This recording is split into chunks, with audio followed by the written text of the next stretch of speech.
Field of 68 after dark.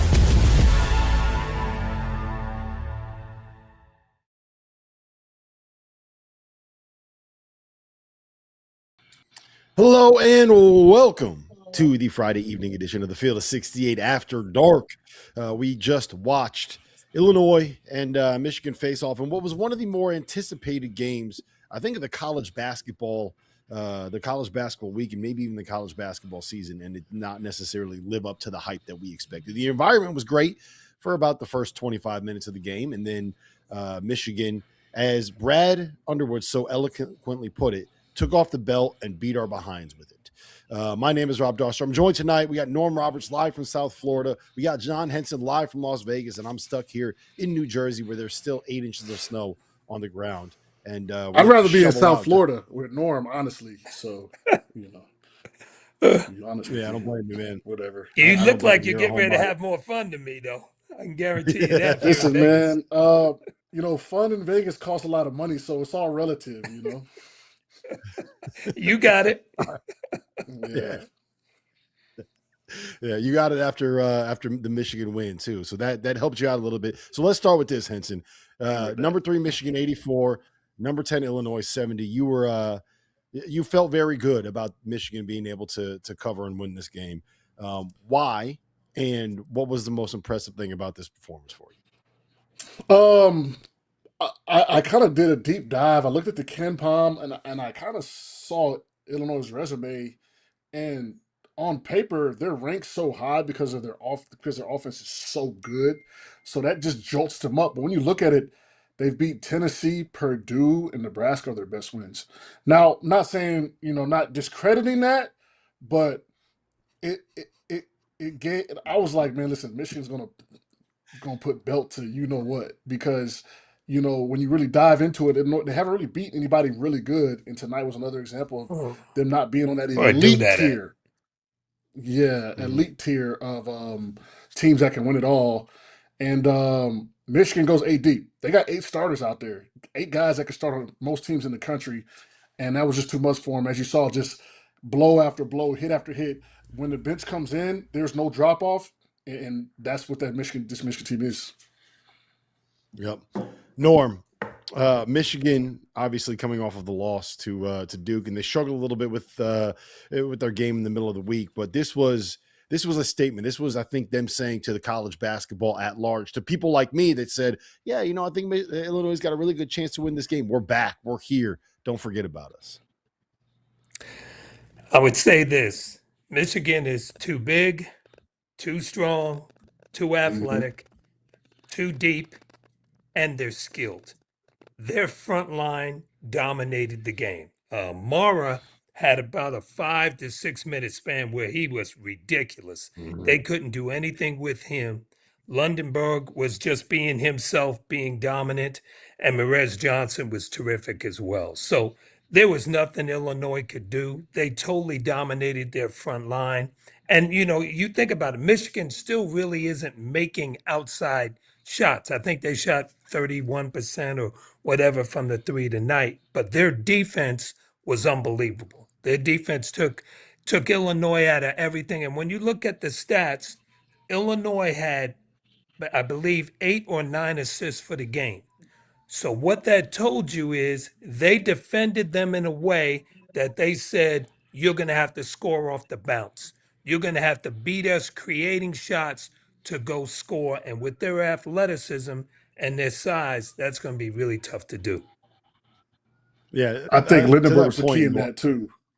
Him guarding the perimeter like he was, I think that was a game changer, because, he's the size of some centers on some squads, and he was just as competent as the guards, and that changed the whole dynamic of their defense, because like Coach said, hey, look, we can't just slice and dice you with the pass. We got to go one-on-one, and it's college. There ain't many teams that's going to beat you one-on-one, at least consistently.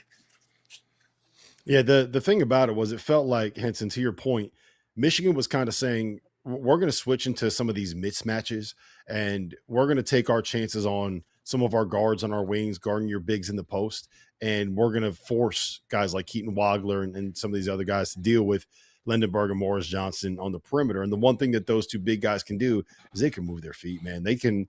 Wagler is not the most fleet of foot as it is. Those guys were able to win those matchups one-on-one. And Illinois kind of said, if you're going to beat us or Michigan said, if you're going to beat us in the post in those mismatches, like, go ahead. Our threes will beat your twos.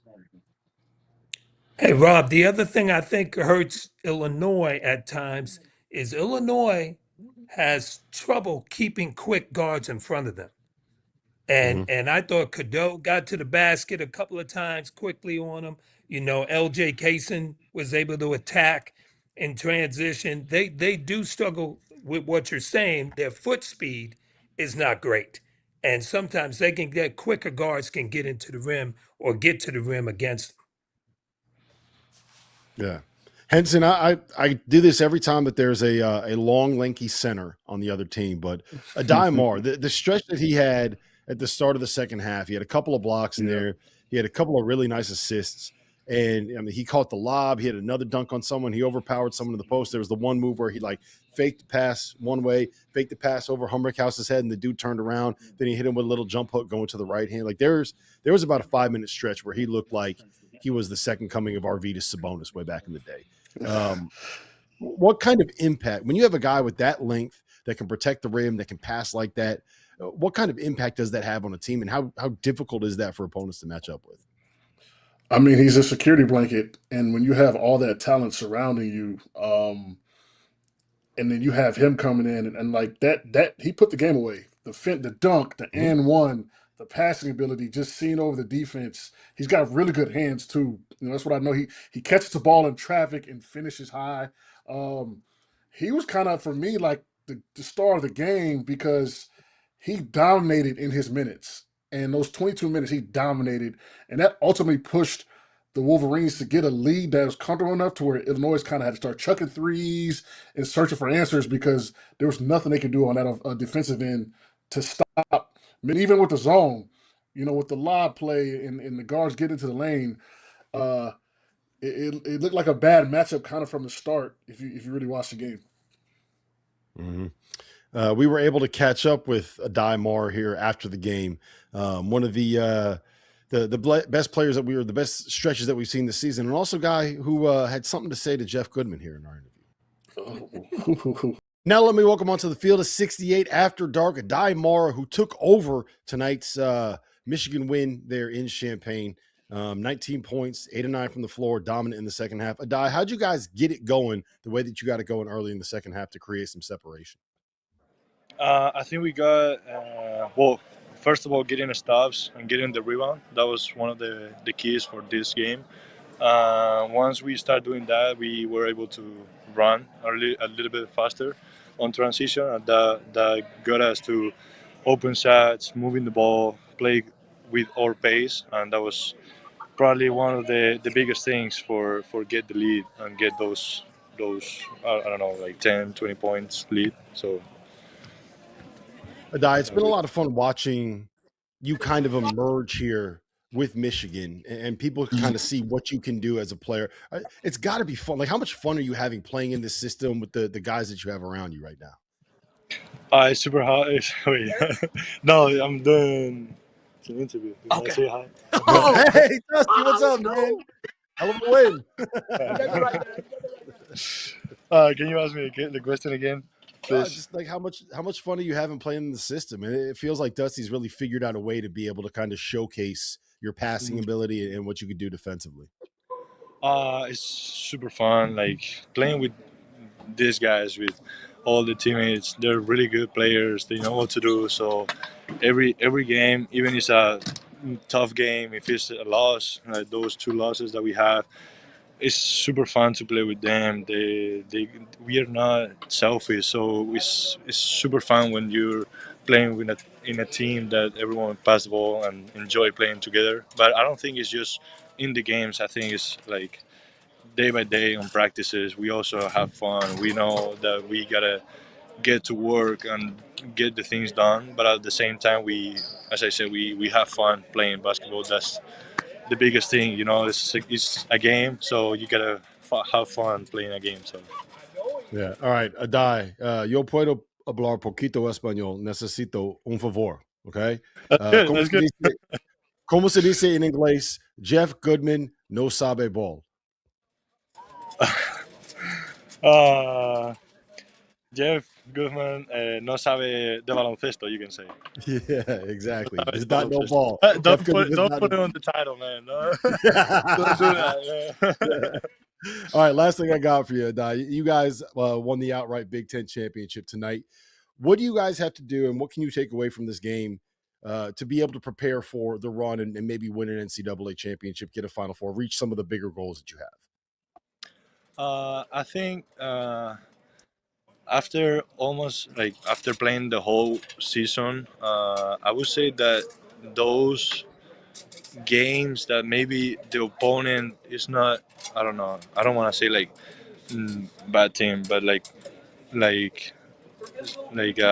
would say like a small game. You know, we gotta have the same preparation, and just by doing that and being focused, I think obviously we're gonna have a good run. But also now by winning the Big Ten championship, we cannot just relax and say like, oh, we won the league, so now we're gonna win the tournament just because we won the league, you know. So I think Big Ten tournament is gonna be super tough. I think we got to do a really good job. People is like the teams are gonna be ready, and the same for March. You know, like we're gonna play against really good teams, and we gotta prepare for that. And don't be like sleepy or not ready for that game. You know. Don't be sleepy. Drink your espresso in the morning when you get up, Adai. Listen, man, appreciate you being here. Congrats on the win. Gracias, hermano. Buena suerte. Gracias a vosotros. Chao. Awesome. Thanks. And welcome back to the Field of 68. Henson, you're muted. Henson, you're muted. I know you got something funny to say. You're about to kill me for something. Henson's muted. He's still muted. Norm. Yeah, Norm. Can't hear. While we get Henson unmuted. Yeah. let me hit you real quick on this, Norm, and then we're gonna let Henson get his jokes in. Adai transferred from UCLA to Michigan, and he went from a guy that kind of struggled to get minutes, and we see how dominant he is in these moments with Michigan here. That's hard to go from being a guy that doesn't really play at your last stop and doesn't play enough as you probably think he should to having this kind of an impact that quickly. It's amazing. Mick Cronin's probably kicking himself. I don't know what the situation was on why he left, but God, that kid is talented. I would say this: I don't think he's going to be long for college basketball, and I'm talking about even this year. A guy like that can pass the ball like that can protect the rim like he can, that can score and is skilled as he is. I don't think he's going to be around for long. I think he's going to be one of the first round picks in the NBA draft. All right, Henson, go ahead. Can you hear me or no? I don't know if you can. You hear me? We got you. You're back. You're back. No, I was just saying you got you got to get a little more. Just got a little Spanish kind of. You can't say it like you say it English words. It's not English. You know what I'm saying? You know, Oh, try I know. to that's you know what I'm saying. Like, but we'll have a chat about that. Now I can't roll my Mahor, R's. That's the problem. I can't roll my R's. You can roll the R's. You just you gotta have the confidence. You know what I'm saying? I can't do it. Can't do it. Go ahead. No, when I saw you think about Mick Cronin. When I saw Adai Mahor last year, I wasn't like overly impressed with him. A lot of stuff he's doing, I didn't even know he had. So credit to Michigan for kind of finding that diamond in the rough, because I'm sure had UCLA had known he had that in his bag, the type of game, they probably would have tried to keep him. I imagine that he wasn't, a top tier paid player out of the portal. So credit to him, and he's not playing that many minutes. I mean, you look at he's 20 minutes, 21, 22 minutes, 18, 23. So they haven't even really had to unleash him yet, per se. So it's going to be interesting in the tournament with the lineups, what they're going to do, but they have so many options. That's why they're so good. They're still my championship favorite. I know they lost to Duke, but this is the team that I think can win it. Yeah, I'm at the same point with you, Henson, with Michigan. Like I think Duke is very, very good, and I think Duke is if you want to sit here and you want to make the argument that Duke is the best team in college basketball, like I'm going to listen to you. I'm not going to say that you're wrong, right? But I'm still on the bandwagon where I think it's Michigan's title to lose at this point. Is that, and this performance only kind of reinforced that for me. Is that what do you make with it? What is this kind of statement that we see from Michigan tonight? Well, in the Duke game, they switched the balls over to the NCAA balls, right? So I think that had a factor to the game. I know Duke used the same balls, but I think that factored into them going 6 for 25. They don't go 6 for 25, shoot 24%. They probably win that game. So they've just been the most consistently dominant team. You know, they were up on Illinois by 20, right? They got down to 14, but they were up by 20 cruising against a Kim top 5 team, a top 10 team in the country. That's what they've been doing all year. That's been their MO. I don't think they have a real challenge until they get to that second weekend, maybe the Elite Eight game, maybe. But from a matchup perspective, like if you don't have the size, like Florida maybe, or maybe a Tennessee, right? Even like an Alabama that got the size and athletes and talent, like it's going to take a certain type of team to even give these guys a challenge, like a Duke, right? But other than that, I can't see too many teams rolling over, and they don't have to play all of them. It's a matchup game, so we don't know who they're going to match up with, but I see them going far. Not running through the tournament, but this could be one of those kind of UConn runs where, hey, look, this next tournament they cover these double digit spreads that they'll be having on their way to the Final Four. Yep, Norm. They're just so deep as a team. Cheddar coming off the bench shooting threes. Gale. Kaysen comes in the game. McKinney. They've got so many weapons that they can go to. They can play small. They can play big. I haven't watched tonight. Lundenborg was playing the point.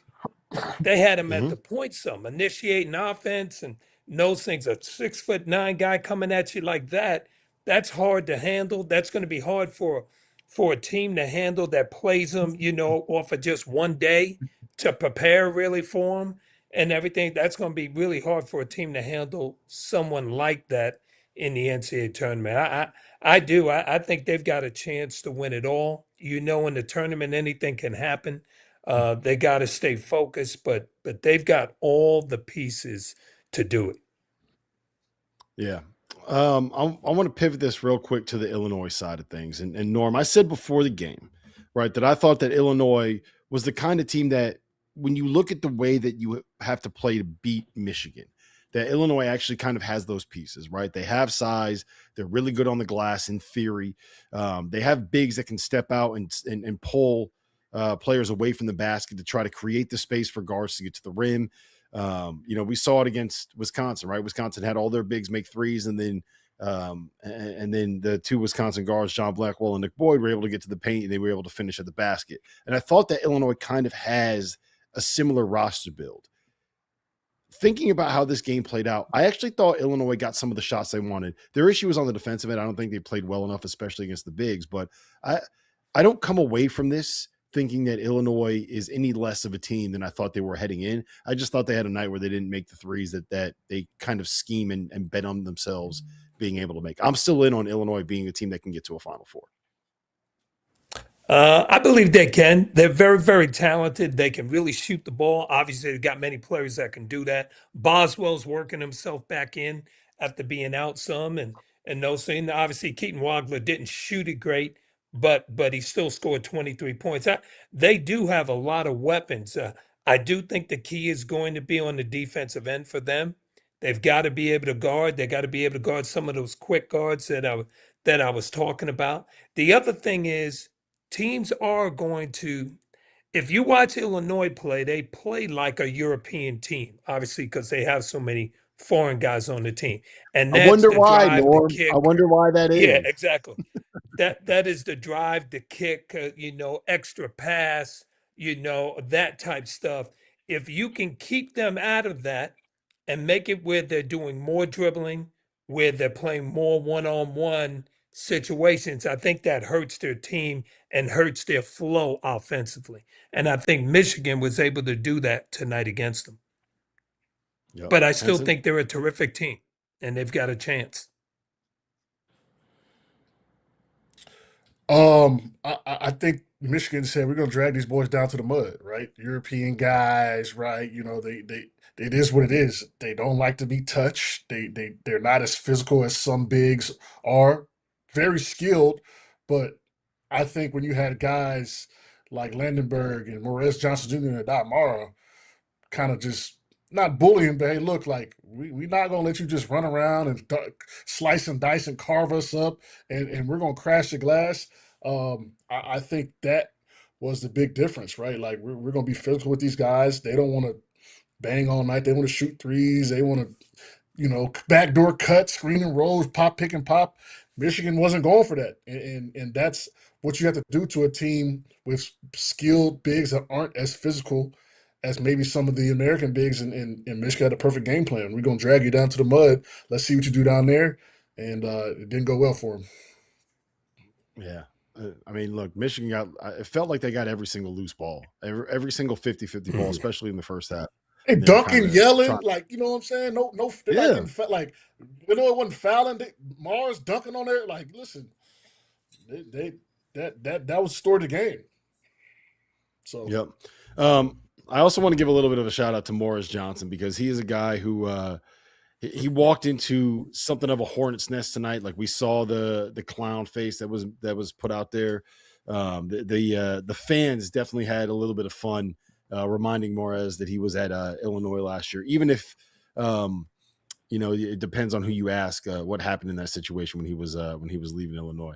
But I will say he had 19 and 11. There was a play in the first half where he was in transition, and Jake Davis, who had some comments during the week about Morez, went up to try to go vertical on a play at the rim, and Morez went through him and knocked him out of the air, and Jake Davis landed right on his back.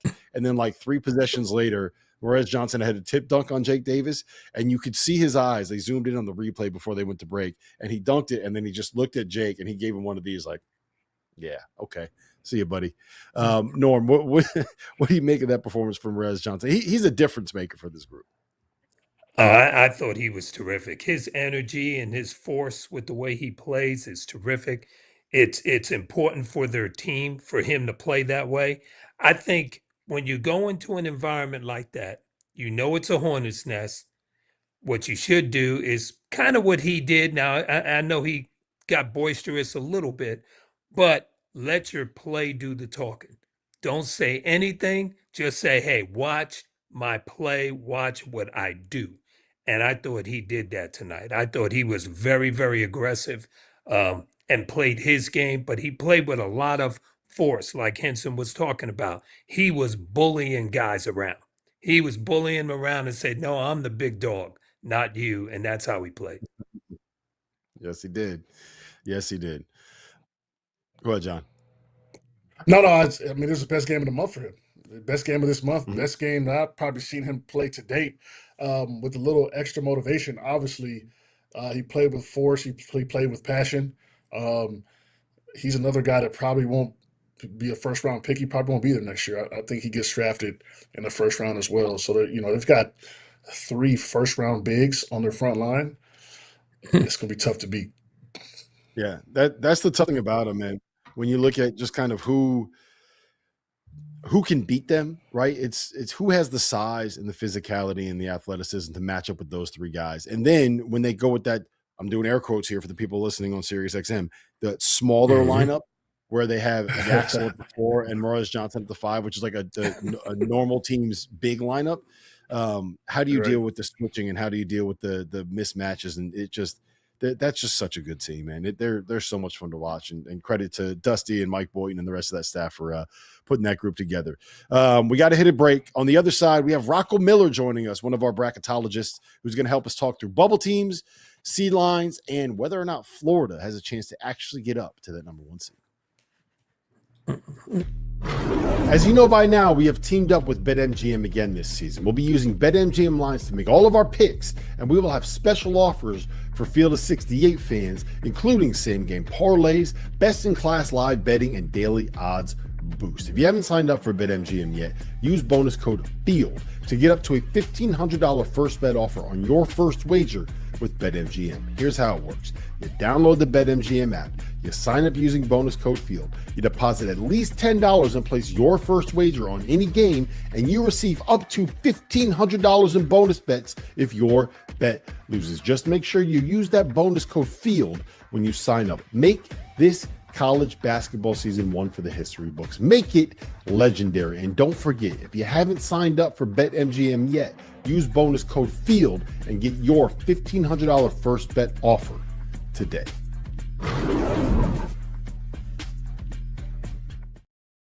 Taking care of your mental health shouldn't be harder than taking care of your physical health. Get rid of the long wait lists and expensive appointments with Rula, where the average session copay is just $15 and every therapist on the platform is licensed, vetted, and picked for their expertise. You're talking to someone legit, not just someone who is available. You just answer a survey and you get connected with a therapist that fits your needs. Go to rula.com/F68. That's RULA.com/F68 and take control of your mental health. Well, welcome back to the Field of 68 After Dark. We are live, Sirius XM Channel 84. We are live on YouTube. We are streaming over on X. Rob Dauster, John Henson, Norm Robertson. We're joined now by our resident bracketologist and our bracket expert, Roco Miller. Rocco, I'm going to start you off with this, man. Michigan picked up a big win here. They were already more or less about as close as you can get to being a lock for a number one seed. And I think that they're going to be in the conversation with Duke for the number one overall seed. I don't think it'll matter because they're probably heading to Chicago either way, right? My bigger question here is with Illinois. They're now 22-7 on the season. They had a couple of close losses in the Big Ten. They kind of got smacked here a little bit. What does this do for their chances of staying on that 2-seed line? It's a fascinating situation, Rob, because I think traditionally, you lose 7 games at this stage, you're probably not able to stay as a 2-seed. That may be possible if they win out and things of that nature. But the interesting thing is the teams right behind Illinois entering today, Illinois has already beat. So Purdue, they played once. They went to West Lafayette. They beat them.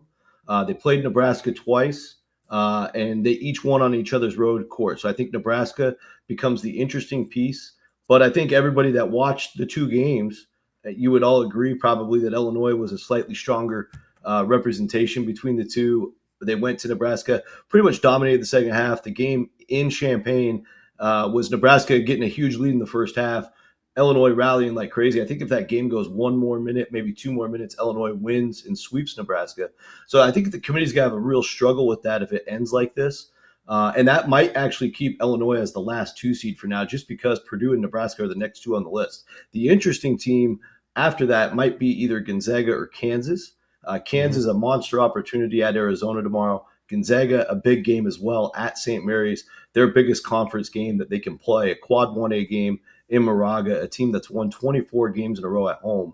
So I think both Gonzaga and Kansas are teams to watch for maybe passing Illinois if they have a big Saturday. Also, keep your eye on Nebraska. Norm, go ahead. One question I have is you got Georgia in the field. And that to me, Georgia and Auburn, Auburn's really, I think, going the opposite way rather than building a resume. I think they're going the opposite way. Why are they in the field? Why do you feel that? Norm, you're my guy for asking that because I'll start with Auburn. I will start with Auburn basically because last year happened is why. And last year, again, I don't think it got all the pub it deserved because we had the big North Carolina fiasco. I know here on our Field of 68 show, we talked about North Carolina probably the entire post-mortem session after the bracket came out. For good reason, obviously Bubba Cunningham, the committee chair and all that, but Texas got in last year in an unprecedented fashion. They had 15 losses. They lost 7 games at home. They didn't beat anybody on the road better than an 8 seed. Their best road win was Mississippi State, who ended up being an 8 seed. And it really kind of broke a lot of the precedent set by 20, 25 committees before last year. And it basically is a turning of the page, I think, in some ways to the actual era that we're in, which is the NIL era, the Big Ten and the SEC having more power than the other 29 leagues and finding a way to get 14 teams in last year. I would agree they deserved probably 12, maybe even 13, but I still can't agree with that Texas decision. Auburn's effectively that team this year. And if they get to the finish line with just the 15 losses, I mean, there's no way I can forecast them not to be in just based on what the committee did. Do I agree with it? Absolutely not. They're losing every week. They've lost 6 out of 7 games. They don't play like a tournament team right now. If you filter like Bart Torvik the last 6 weeks, they are 95th in the country right now in the last 6 weeks of the season. So again, part of that is the rigor of playing in a league so good as the SEC. The other part is they're just not executing. They're not defending. Their defense is really falling apart. The Georgia part is a little easier to defend because Georgia won at Kentucky. They also got an important road win at Missouri, a team that's played themselves in as well. So now they at least have 2 road wins that are like, okay, Georgia's at least gone on the road and done some things. And they've basically been playing even throughout league play. Right now they have 5 quad 1 wins. And compared to a lot of the bubble, they actually are in a favorable spot. But again, I think if Georgia were to lose out, they would certainly be at risk. Hi, question. I actually talked to a CBS bracketologist earlier this week. Can you explain to the people that are listening the wins above bubble numbers and kind of how that factors in to the tournament and selecting teams? Wins above bubble is it was a popular idea among internet circles for years. The NCAA last year introduced it to the official team sheets, and that became a factor, and it became kind of their golden goose of a metric. There's 7 different metrics on the sheet. The reason why it's popular and got popular before it became owned by the NCAA and they put their own little twist on it is because it's designed to be a very simple thing to track on a daily basis. Effectively, what they're saying is for any team schedule, there should only be around 40 to 45 teams in the country that could succeed in a positive direction against that schedule. Because 40 to 45 is about the number of teams that land inside the bubble. The last 21 to 25 teams or so are all either automatic bids or teams that wouldn't have, that stole a bid, right? So it's a good tool for that on a daily basis. You can go to the NCAA website. If you win a game, so like Michigan tonight, they've already built up like 9 or 10 WAB points is what they're called. I don't want to get nerdy about it, but effectively they get a big win like Illinois. They get like you got very nerdy about it, Rocco. You got very nerdy about it very quickly. No, but it's a good thing. I did. Like, it's an accumulation. Like, the point system it's an accumulation. Yeah. Yep. All right. But it makes it easy to track too, because if you let's say Utah State, right? The other night they go to San Diego State, and I think going into the game they were 24th. It's graded on a curve, but there's so many teams in the 20s and 30s and 40s that are this tight. That one loss knocked them all the way to 31, and so you go up and down based on the weight of the game, and then it's accumulated throughout the season. All right, Rocco, I'm going to hit you with this. Okay, so Miami, Ohio. They snuck another one out tonight. They won at the buzzer at Western Michigan. They've kind of made a habit of winning these games in the MAC, which is a good conference, although it's probably not as good as it's been in past years this season. They're 29-0, and I don't, for the life of me, I don't understand. I get the resume, I get the schedule, I get all that. You're 29-0, man. How is a 29-0 team? How are we even talking about them as potentially not being in the tournament? Maybe lose 3 in a row. Okay, I get it. For me, you got into 29-0. If you're 29-3 on Selection Sunday, they got to be dancing. Yeah, I'm pretty much with you, especially as a traditional follower of the sport for decades. I think the key thing to remember, though, they did play 3 non-Division I games. So in the eyes of the committee, they're 26-0. And the key number is 29, interestingly, because no team with 29 wins or more against Division I opponents has ever been left out of the field. But right now, with 2 games to go, in the regular season, they'll get to 28-0 against Division I with 2 wins next week. Won't be easy. I know they got to play at Ohio. That's the Battle of the Bricks, a big rivalry in the state. But if they can get to the finish line 28-0, I don't care, Rob. They're in. I don't care what happens in Cleveland. They're in. Now, if they slip up next week, and they go 1-1, and then they fail to reach the championship game, just keep in mind, I'm just saying this. I'm not trying to give the NCAA free PR answers, because this will be the first question asked to the chairman when we watch the show in a couple Sundays, is why did they get left out? They'll be able to say 28 Division I wins or less. And right now they're at 26. So just keep that in the back of your mind. But I 100% agree with you. And if I were a voter in the room, there's no way For what they've been able to do, I don't at a Division I level, the MAC's much improved from last year as well. Akron's only lost once. Kent State's very good. Bowling Green's much improved. The list goes on. To not have a slip up is tremendous. Here's I got one more follow up on Miami of Ohio real quick, and then Norm, you can get your next question in. If Travis Steele happens to not make the NCAA tournament, how many speakers is he going to knock over? How many times is he going to tackle the stand up speakers for the DJ? You guys see that tonight? I just saw that. Yeah, that wasn't good. I hope he's not suspended next week. But I don't know. He was fiery. There were some bad calls, I suppose, in the first half, but you can't let that happen. Go ahead, Norm. So Indiana, do you still feel Indiana has a chance to play their way in, and Virginia Tech? Can they still play their way in?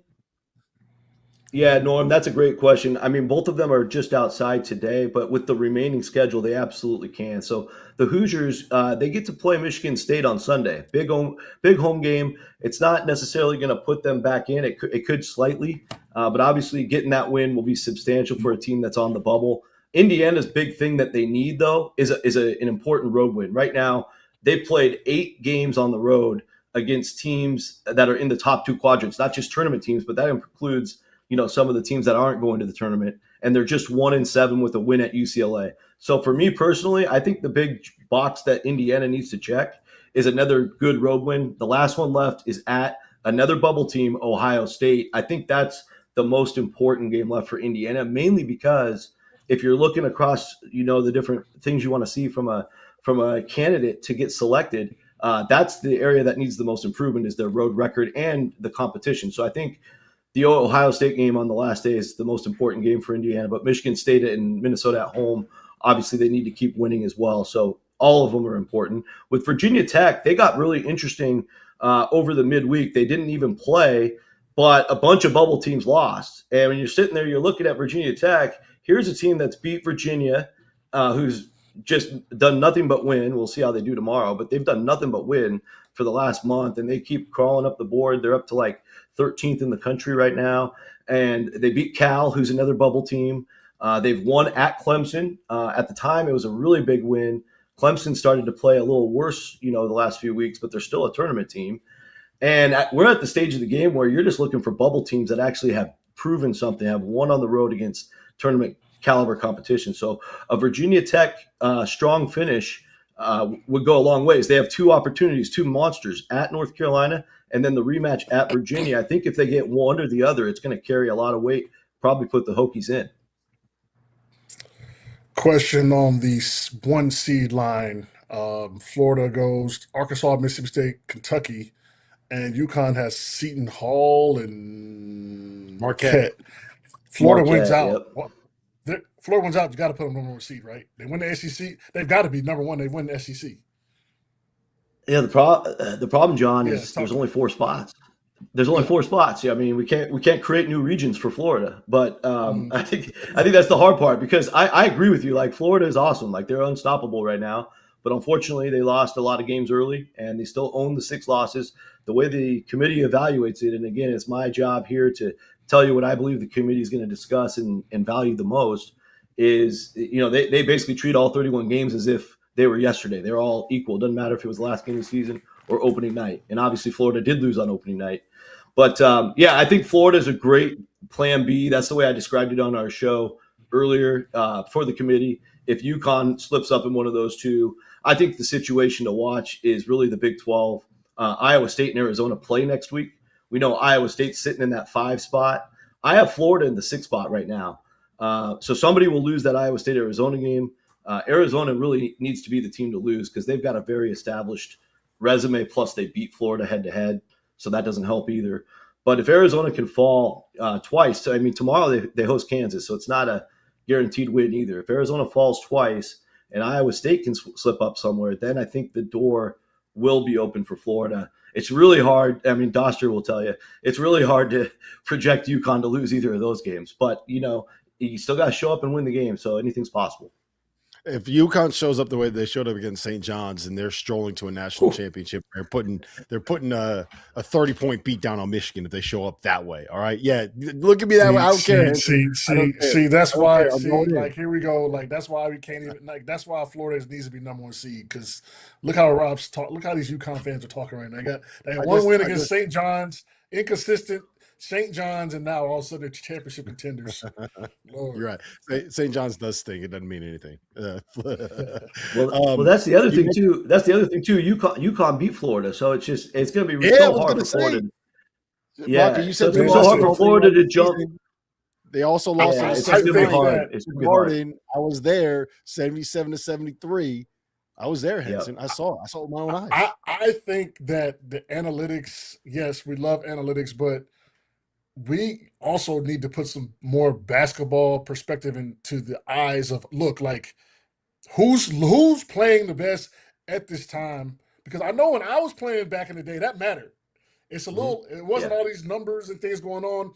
If you didn't win the last 20 games in a row, I don't care who you lost at the beginning. That's going to bump you a little bit. Obviously, it's going to bump teams this year as well. But I think, I mean, the Wobbs and the Dobbs and the Torviks and it's insane, right? The trapezoids of excellence. Yes. Like, I mean, my Explore page is insane right now with these analytics, but they do find the potential champions. So I guess I got to rock with it. Henson loves John. When he's winning money betting. He doesn't love the analytics when he's trying to figure out who the hell is going to make the NCAA tournament. I got one more for you, Rocco, and then we're going to let you go. Okay. Yep. No problem. You mentioned Ohio State, and Ohio State is the team this year that I just cannot get on board with. Like I'm sorry to all the Buckeye fans. I'm sorry to Greg Oden. I apologize to Jake Diebler. I apologize to everybody associated with the city of Columbus in Ohio. But this team is 1-10 against quad 1 opponents. And the only reason they have one win is because a victory that they got on December 6th at Northwestern turned into a quad 1 win because Indiana blew a 10-point lead at home this week. And Northwestern went from 76th in the net to 69th in the net. If Ohio State makes the NCAA tournament, we riot.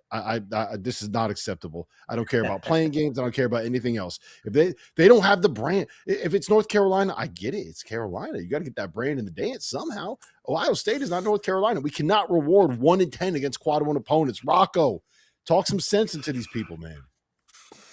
Yeah, and apparently they're not Texas either. But yeah, I agree with you, man. Like, I think the most important record too right now is they've played 11 tournament level teams. They're 3-8, but all 3 wins were at home. And actually you could debate USC's not even in anymore. So they're down to 2-8 because it's just Wisconsin and UCLA. And Wisconsin and UCLA are not top 4 protected seed, elite wins to just stamp your ticket with. So the problem is Ohio State's road wins, the only 2 road wins in the top 2 quads, or even at all that are true road wins, are Northwestern, the game you talked about, and Oregon. It's not moving any needles this year. The only game they have left on the road, Rob, is at Penn State. So they're not moving any needles winning at Penn State either. So I think by the end, I give, in a vacuum, I give Ohio State an NIT grade or whatever it is, the Crown Tournament grade.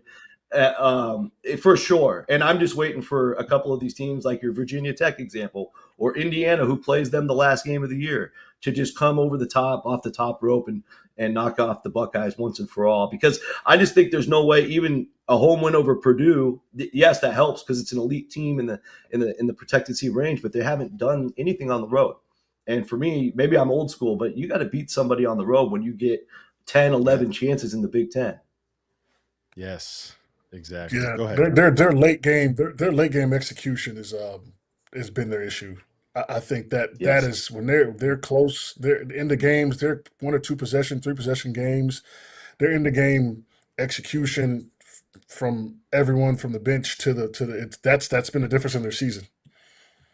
It's been like that for a couple of years now, John, and I just wonder if there's a connective issue there at the point of attack of what's happening there with Ohio State. Listen, for people that enjoy bracketology, Fielding the 68 every Monday and every Friday at 5 p.m. Rocco's referenced it a couple different times, but he's on there with guys like Brad Wachtel and Lucas Harkins and DJ Bauer, and some of the best bracketologists covering the sport. Rocco, appreciate you being here. On the other side of the break, we got a huge weekend of college hoops coming in. Norm is going to tell you how Kansas goes on the road and beats Arizona in the McHale Center. We're going to break that down coming up next.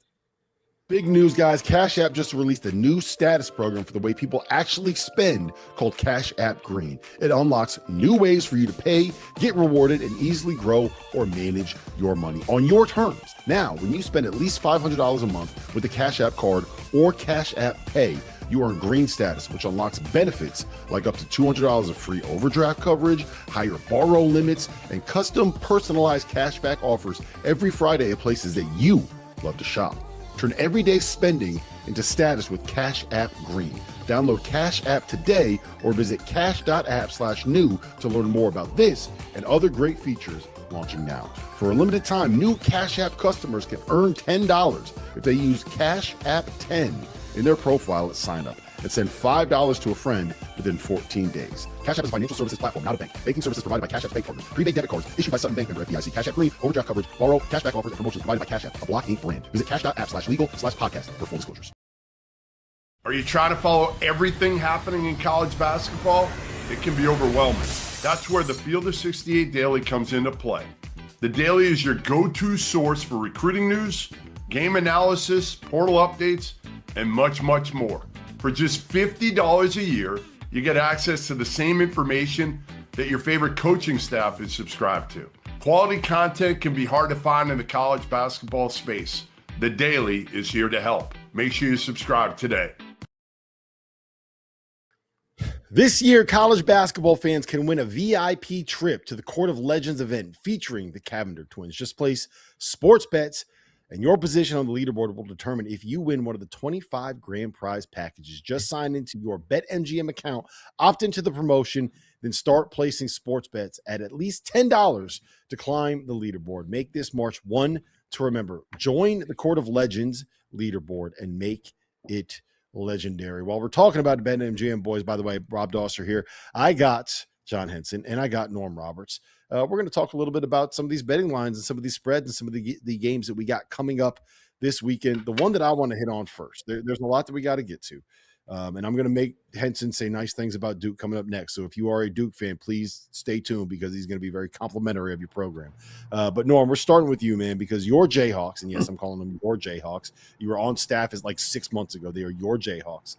Are heading to Kansas. The line there is Arizona laying 9.5. It sounds like Koa Pete is going to be back for this matchup. The last time that these two teams faced off, Darryn Peterson was not available, and Kansas found a way to be able to get a win, 82-78 in Fog Allen. How does Kansas go about repeating this? What do the Jayhawks have to do to go into that building and get a win tomorrow? Well, there's three things they got to do. They got to defend, they got to rebound, and they got to take care of the basketball. If they do those three things, you got a chance to win on the road. And that's the only chance you'll have at Arizona because they play so good at home. They did a great job of, I call him Jaden Bradley, I call him the closer because that's what he's been all year. He's been the great closer for Arizona. They did a great job against him in Allen Fieldhouse. He was not the closer that night. They defended him well. They kept him out of the lane, and they didn't let him make big plays to beat him. Now, they need Darryn to just play like Darryn. He does not have to score 30 points. We like him to, but he does not have to do that. They've got to be able to move the basketball. They've got to all be aggressive. The last game they played, they were all aggressive when they played. Melvin Council was aggressive. Trey White was aggressive. Bryson Tiller was aggressive at times. They all have to be aggressive because when you're going up against Arizona, that's a juggernaut. I think Krivas is an unbelievable center. I think he's one of the best centers in the country. He's going to be very physical. He's going to clog up that paint. Now, having Koa Pete back will help them because he gives them more of a physical presence, which they're very good at playing that way. But when they want the small ball, okay, and play, I'm going to say his name wrong, Karchenkov, when they played him at the 4 And hey, it was close. You It were was so close. I close. didn't kill it. Norm, you were so I didn't close. kill it though. You I were didn't so kill close. it. but when they played him at the 4 and they played 4 guards, they were very, very hard to guard. Very, very hard to guard. So I would say Kansas has to take care of basketball. They have to defend and they have to rebound. They have to rebound in order to have a chance to win the game. Henson? Yeah, I'm along the same lines. When you kind of look at both teams, Arizona offensive rebound percentage is close to 40%, so they're getting almost half their misses back.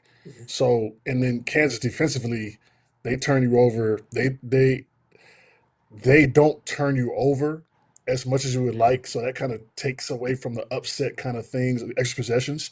But if Kansas can keep, I think if Kansas can keep Arizona from getting extra possessions on the glass, I think they have a chance. If they go down there, the two big fellas, Pete and Krivas, are down there, offensive rebound, kicking it out for threes. Bradley's getting to the lane, breaking out of defense. It's been a long night. But I think the glass that's the game. Are you going to buck? Are you going to buckle your boot? Are you going to strap your boots up and get after it? You'll have a chance. If Arizona has any type of advantage on the offensive glass, more possessions, more shots, I think they'll cover that 10. Yeah. Norm, here's Rob, the thing that one thing I would say too, Rob, is Kansas needs to make it an ugly game.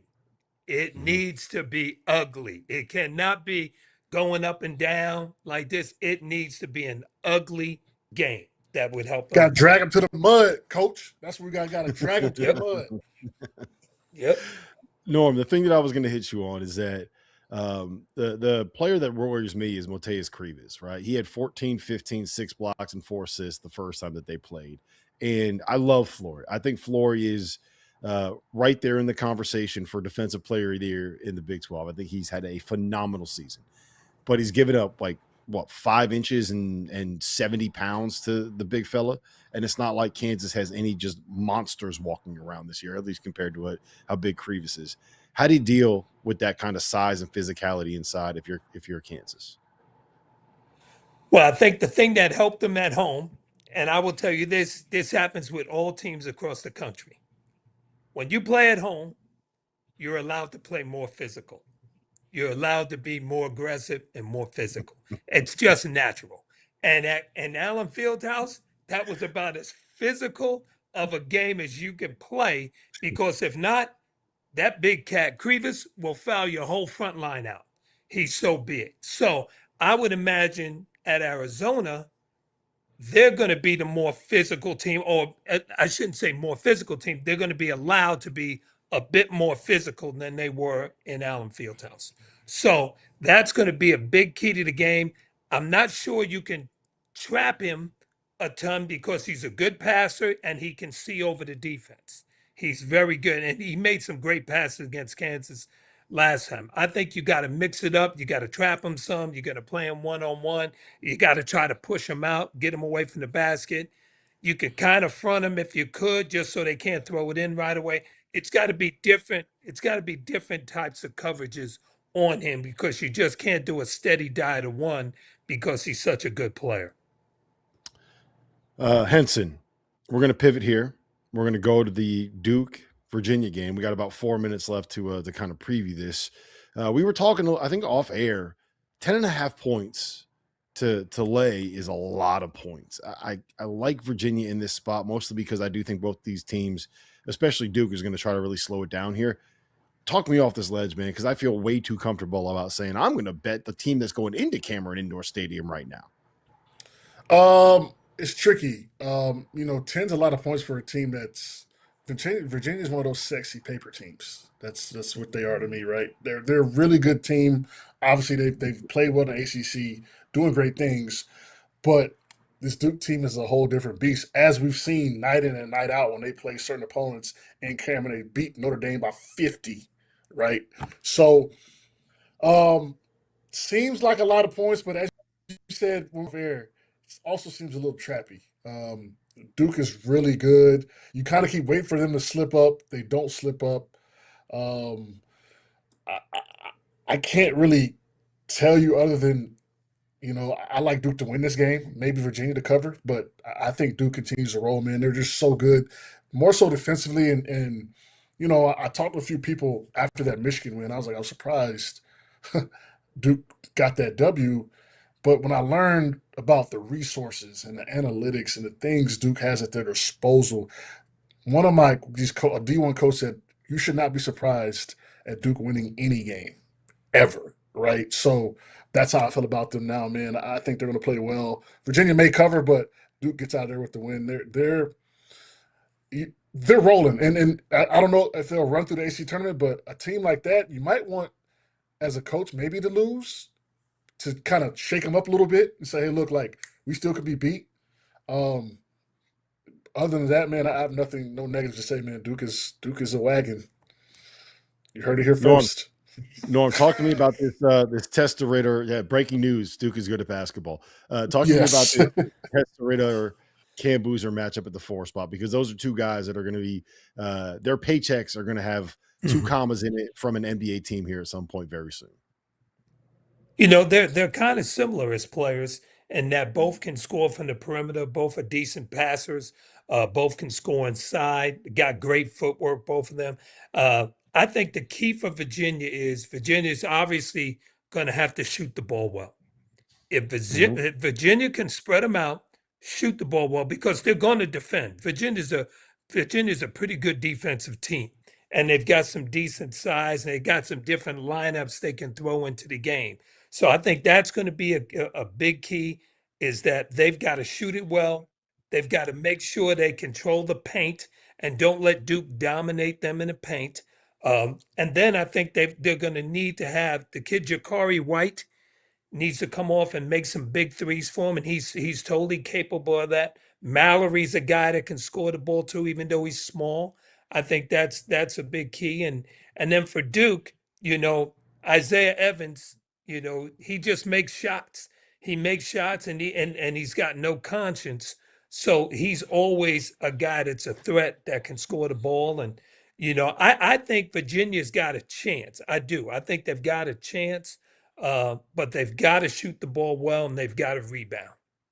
Yeah, that's where I'm at with it, and that's why I think I would probably take the 10.5. It just feels like too many points, and it feels so trappy. And I'm going to hate myself because Duke's going to win by 13, Henson, and I'm going to at about 2:15 on Saturday afternoon, I'm going to be looking at myself in the mirror saying, Rob, why do you do this? Why do you do this every time? You're an idiot, man. What are you doing? What do you think?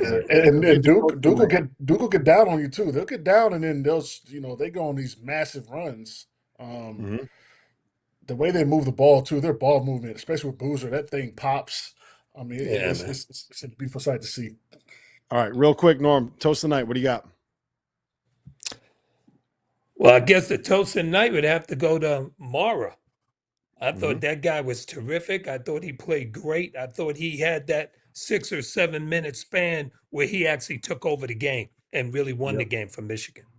Henson, real quick, toast of the night. Hey, Miami of Ohio being undefeated, 29-0.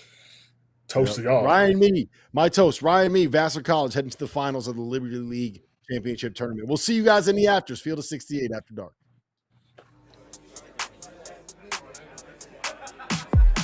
These my DJ Burns things I had for. That was like you're taking them into the depths of Alaska and just dropping them off. The first person that's gonna die gotta be one of the black guys. They're not gonna make it to the end of the movie. That's like asking somebody, do they want to get a prostate exam or a damn gunshot wound?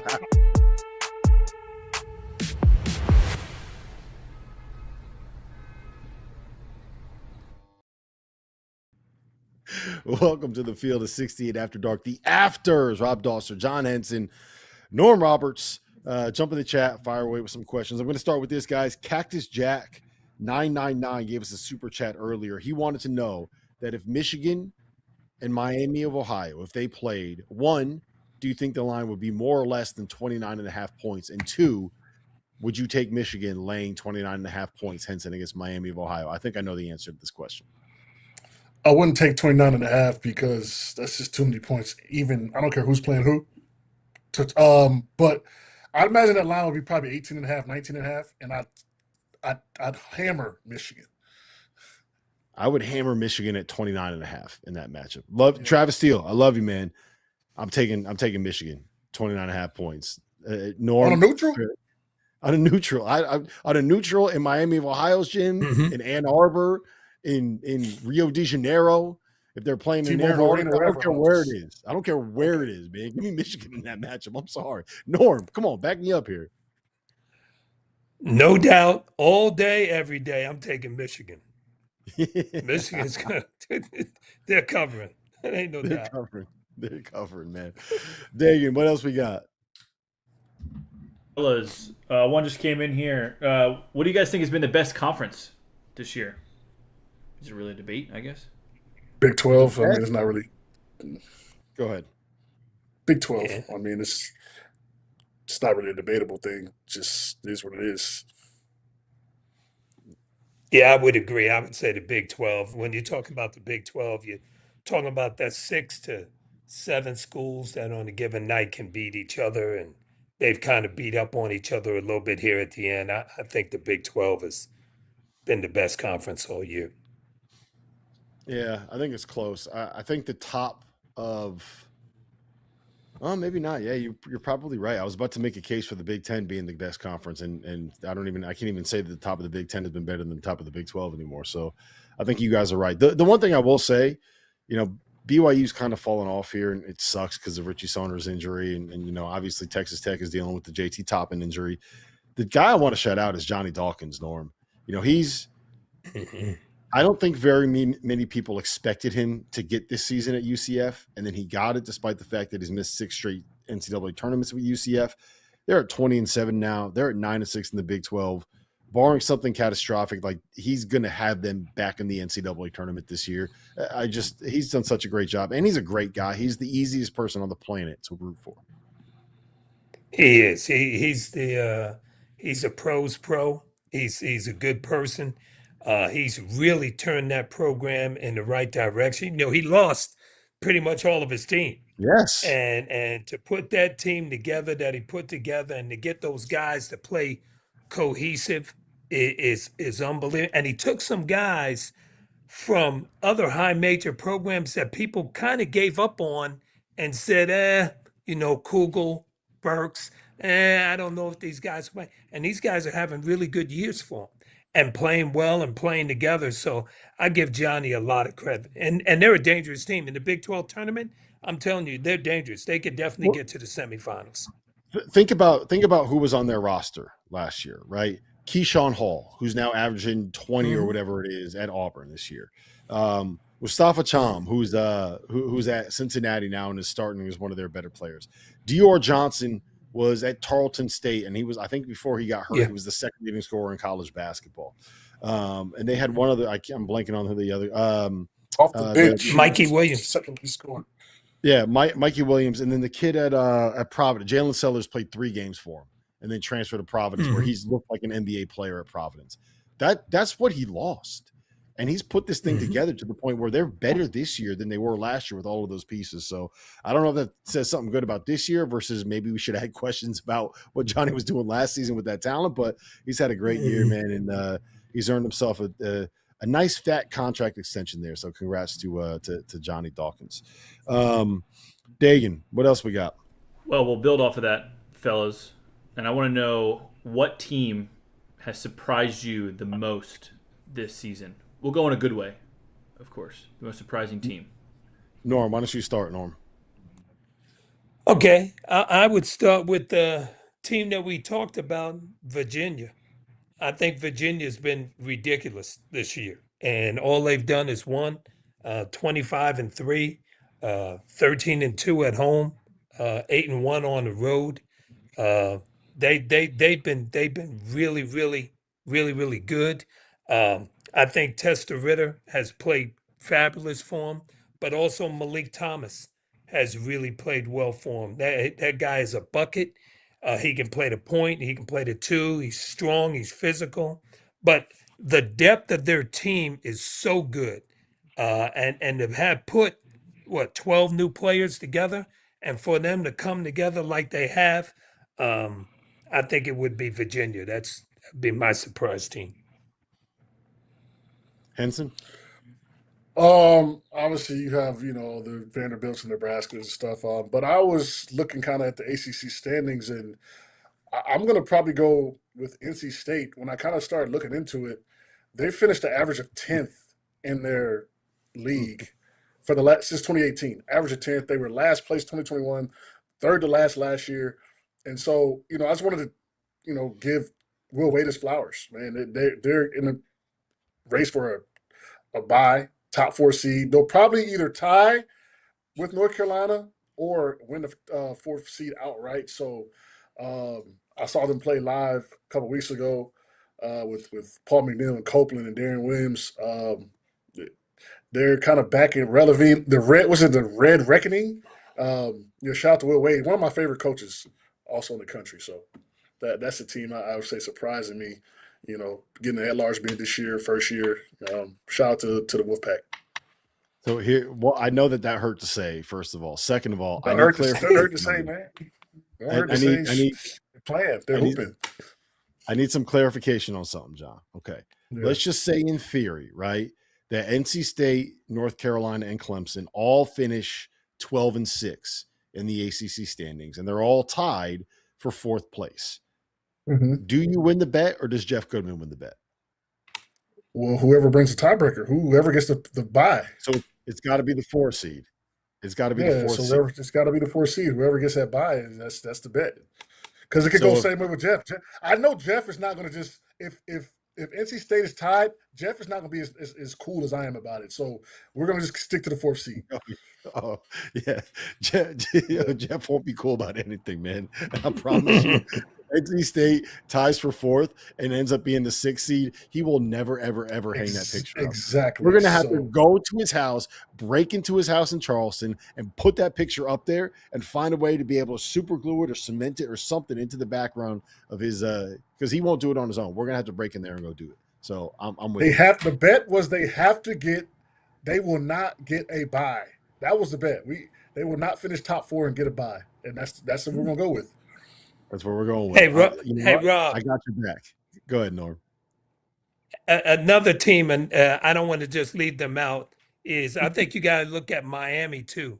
I think you got to say Miami and give Coach Lucas a lot of credit on what he's done there. He did a great job with Renault and Donaldson. These are other guys that were kind of thrown to the wayside, and now they find the right place, and they're playing very well. But I think Coach Lucas has done a great job. He's done a great job first year. He's been fantastic. I had some questions about what that team is going to look like. They don't have a ton of depth, but they have enough in their top 6 and top 7 that you don't want to see him. And Trey Donaldson's been a fantastic closer for them of late. I'm going to go. My most surprising team is going to be a little bit different. I'm going with Michigan. I knew Michigan was going to be good, right? But I thought that they were going to be kind of what Michigan State is this year, like 10 to 12 in the country, like a top 3 or 4 seed, a team that we know can guard and can board, but do they have the shooting? Can they get it done offensively? Does it make sense with the way that they put this roster together? I did not expect them to be a team that is kind of on a track here. And I still believe this, on a track to be the best team that we have ever seen in college basketball. I still think it's Duke last year was the best team that I've seen since I've been doing this. And I've been doing this since the 2009 Tyler Hansbrough team.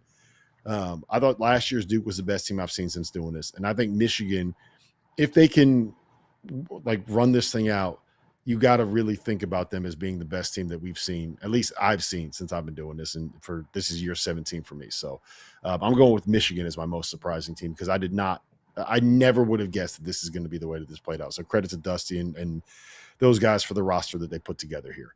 Dagan, what else? Well, this is perfect, Rob, because Trevor just sent me a text message with a question. If Michigan wins it all this year, do we have to talk about Dusty May's last half decade as an all-time legendary run? So in the last 4 years, 35-4 at FAU, went to the Final Four. 26-8 at FAU, went to the round of 32.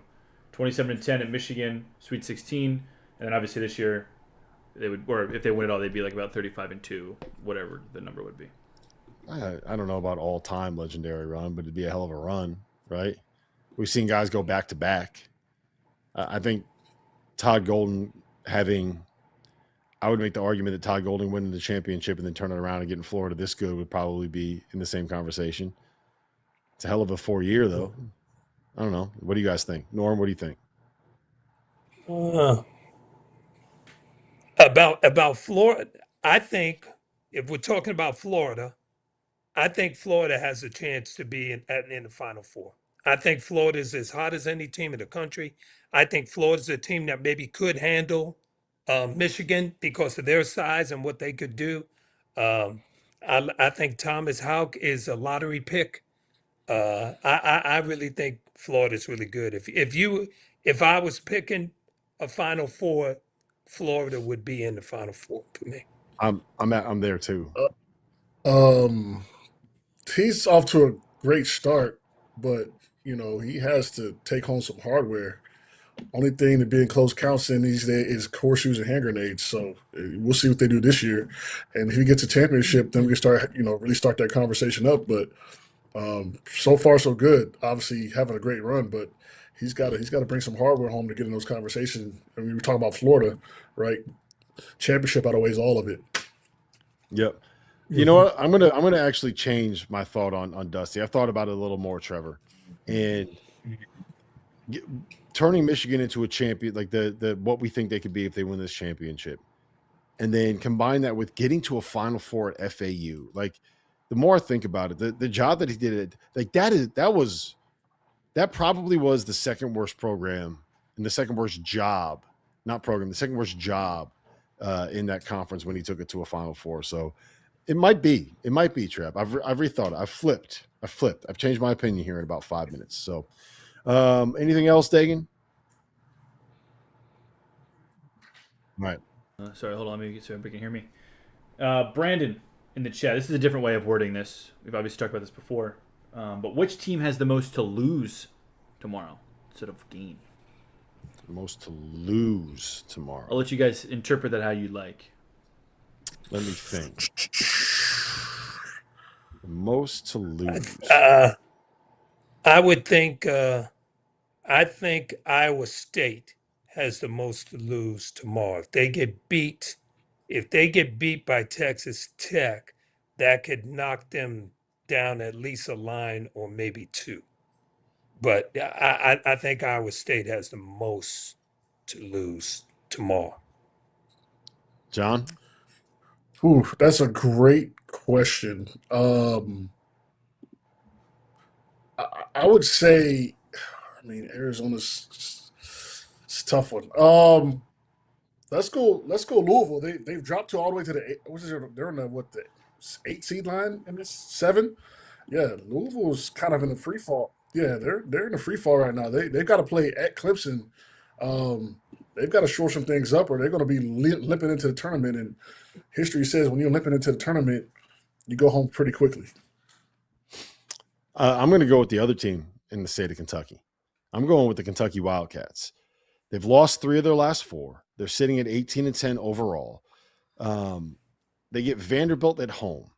If they lose this game, then their last 2 games of the regular season are at Texas and Florida at home. I'm sorry, at Texas A&M and Florida at home.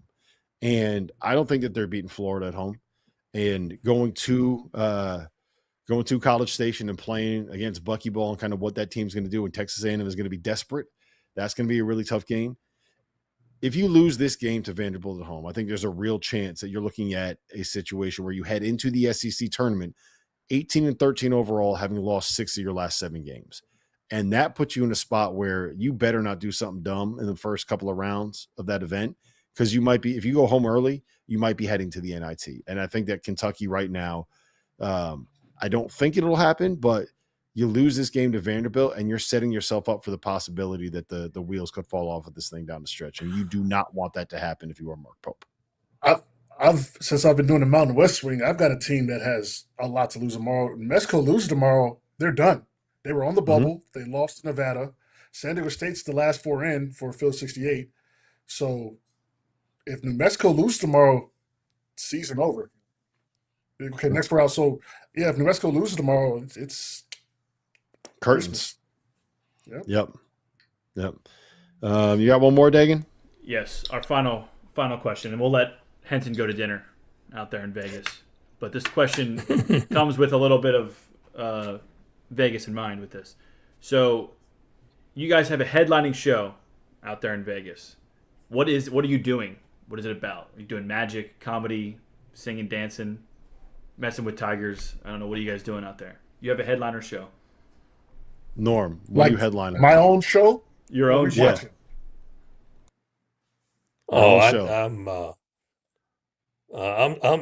I'm singing.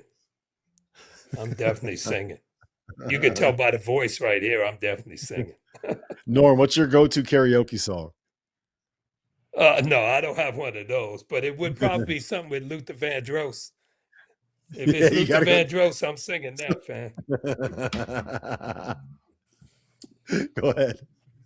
Go ahead, Henson. What do you got? My own Vegas. I mean, I'm a big magician guy. Like, I'm a big magic show guy. So I would probably try to do some type of magic ensemble if I could.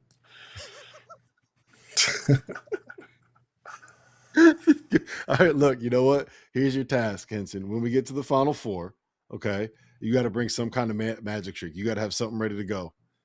I got magic tricks already. We're good. That's easy. Yes, yeah. We 100% do a talent show. Henson's doing magic. Norm's singing Luther Vandross. I don't know what I would do.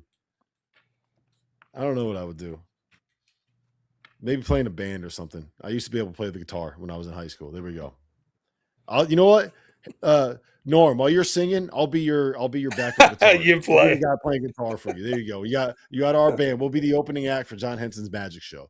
That's the Field of 68. Exactly. Yeah, the Field of 68 in Las Vegas is going to be our performance. Norm, I'm going to let the chat come up with the name of our band. All right, chat, that's your job. What is the name of our band? Let us know tomorrow. Field of 68 After Dark. We'll be live at 11 o'clock right here on YouTube, live on Sirius XM Channel 84, streaming on X. For John Henson, for Norm Roberts, for the guys behind the scenes, Dagan Hughes, Trevor Valise, and Connor Herrick. My name is Rob Dauster. We'll see you guys tomorrow.